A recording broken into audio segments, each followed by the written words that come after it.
کا. सीएम साहब ये बताएं कि जंगी माहौल की बात हो रही है, हमने अपनी कुदरती गैस वफाक को दे दी.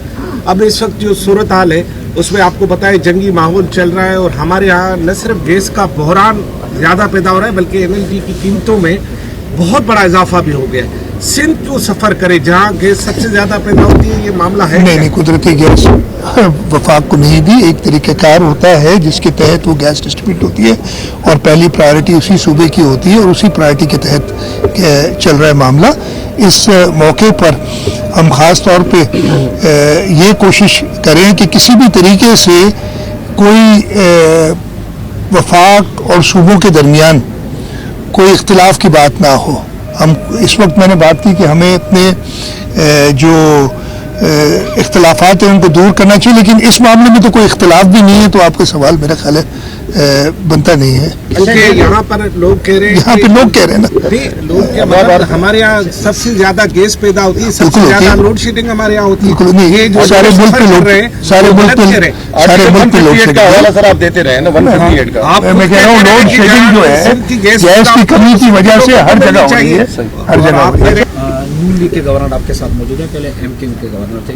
कुछ सिंध में खासे प्रोजेक्ट वफाक की तरफ से सिंध को नहीं दिए गए. अभी तवक्को करते हैं कि नून लीग के गवर्नर आने के बाद?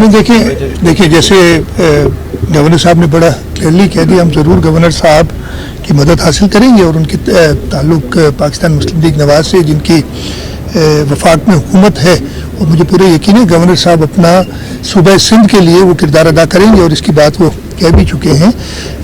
मैं ये बता दूं और ये मैं पहले भी क्लियर कर चुका हूं कि ख़ास तौर पे 2018 से लेकर 2022 तक, और ये पहली बार मैं नहीं कह रहा हूँ कि आप समझे, जब गवर्नर साहिबान PTI के होते थे तब भी यही कहता था मैं कि हमें वफाक की तरफ से वो प्रोजेक्ट्स नहीं दिए गए. और 2022 के बाद मियां मोहम्मद शहबाज शरीफ साहब जब आए तो उन्होंने वो जो, और मेरी डिमांड यही थी कि जो 7-8 साल से हमारे साथ नाइंसाफ़ी हो रही है उस बैकलॉग को अब पूरा करें, उसकी तरफ उन्होंने कदम उठाया और उन्होंने वो प्रोजेक्ट्स दिए. हमारी डिमांड और भी है और वो जो जायज़ हमारी डिमांड्स है उनके लिए सूबे के लोगों के लिए मैं हमेशा बात करता रहूँगा.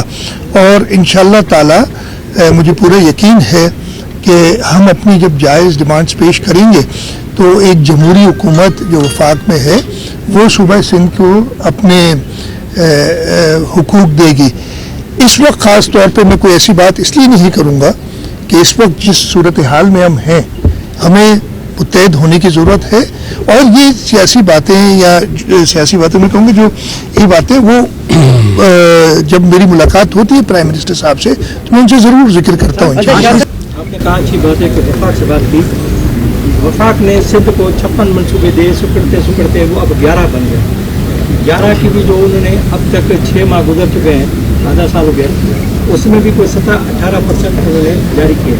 क्या इस सिलसिले में नहीं हो सकता, क्योंकि आप पहले खत भी लिख चुके हैं कि ये जो NHA के मनसूबे इतने हैं कि वो गिलगित बल्तिस्तान या कश्मीर से भी कम सिंध को दिया गया. इस सिलसिले में आप नहीं समझ? मैं आपको कहूँ कि हर मौके पे हर फोरम पे ये बात मैं करता रहा हूँ, लेकिन इस वक्त इस बात को ज़्यादा बताना मुनासिब नहीं. मैं बड़े हर फोरम्स पे कर चुका हूँ और इसी वजह से कुछ लोगों को नापसंदीदा भी कुछ लोगों का होता है कि ऐसे फोरम से बात कर लेता हूँ. सो वो आप जानते हैं जो मंसूबे, और मैं फिर से कहूँगा कि मैं मियाँ शहबाज शरीफ का शुक्रगुजार हूँ कि 2022, 23 और 24 में वो मंसूबे जो ख़त्म कर दिए गए थे उनको दोबारा रिवाइव भी किया, उनके लिए मुनासिब रकम भी रखी. मैं ये नहीं कहूँगा कि जो हमारी डिमांड है वो पूरी हुई है, लेकिन ये ज़रूर कहूँगा कि मुनासिब रकम रखी है और इंशाअल्लाह ताला आगे भी सिंध के तरक्याती मंसूबों के लिए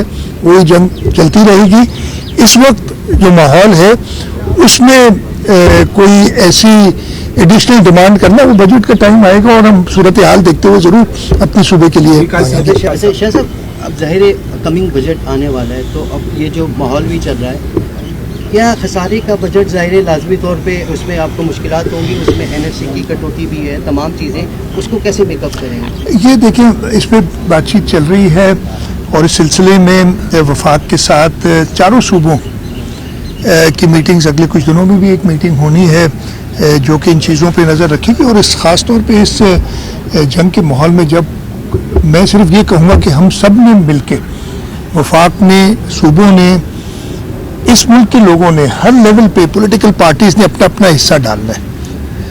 اگر ہم قائد اعظم کے پہلے اصول یعنی یونٹی پہ عمل درآمد نہیں کریں گے تو ہم قائد اعظم کا جو خواب ہے, جو قائد اعظم نے پاکستان کے لیے جدوجہد کی ہے, اس کو نقصان پہنچا رہے ہیں. اچھا سر, تو ہم انشاءاللہ تعالی صورتحال کو دیکھتے ہوئے فیصلے کریں گے, لیکن یہ آپ یقین رکھیں کہ صوبوں کے حقوق پہ, صوبہ سندھ کے حق پہ کبھی میں کوئی کمپرومائز نہیں کروں گا, اور گورنر صاحب بھی کہہ رہے ہیں ہم کمپرومائز نہیں کریں گے.